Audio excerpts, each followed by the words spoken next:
एक special report जो बताती है क्यों भारत सिर्फ एक देश नहीं बल्कि सभ्यता की आत्मा है। कल्पना कीजिए एक ऐसा पल जब पृथ्वी पर सब कुछ मिटने लगे, शहर, सभ्यताएं, संस्कृतियां, और बचाने का सिर्फ एक विकल्प हो, सिर्फ एक देश। ऐसे समय में सवाल उठता है कि कौन सा देश मानवता को फिर से जन्म दे सकता है। आज हमारी स्पेशल रिपोर्ट में हम उसी सवाल का जवाब तलाशने की कोशिश करेंगे। दुनिया की कई महान सभ्यताएं आई और मिट गई, मिस्र, माया, यूनान, लेकिन एक ऐसी सभ्यता है जिसने समय की आंधियों में भी अपनी आत्मा बचाए रखी, भारत। ये केवल एक भौगोलिक क्षेत्र नहीं है बल्कि एक जीवित चेतना है। 5000 वर्षों की निरंतरता जिसने दुनिया को दिखाया कि सभ्यता कैसे जीवित रह सकती है। भारत को अक्सर मिनिएचर अर्थ कहा जाता है, एक ऐसी भूमि जहां 22 भाषाएं, सैकड़ों बोलियां और अनगिनत परंपराएं एक साथ जिंदा है और सांस लेती हैं। रेगिस्तान से हिमालय तक, मस्जिद की अजान से मंदिर की घंटी तक, यहां भिन्नता विभाजन नहीं, पहचान है। यहां विविधता मानव सभ्यता के पुनर्निर्माण की सबसे बड़ी पूंजी है।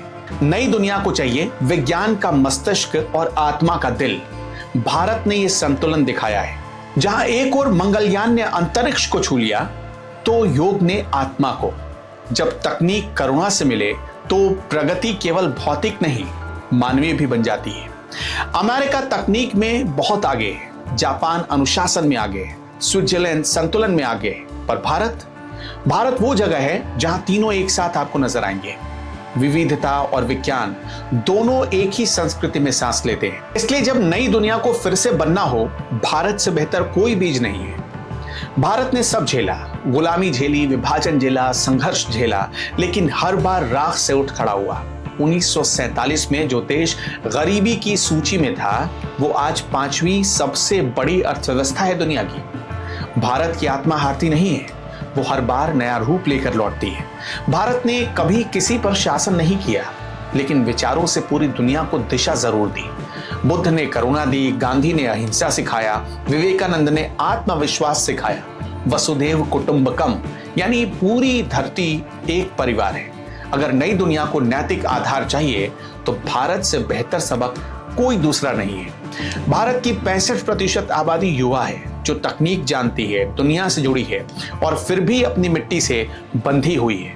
ये वही पीढ़ी है जो नई दुनिया की ऊर्जा बन सकती है, जहां दिमाग डिजिटल होगा पर दिल अभी भी मानवीय होगा।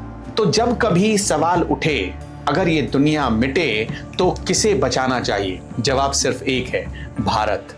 क्योंकि भारत सिर्फ एक देश नहीं, ये सभ्यता का पुनर्जन्म है।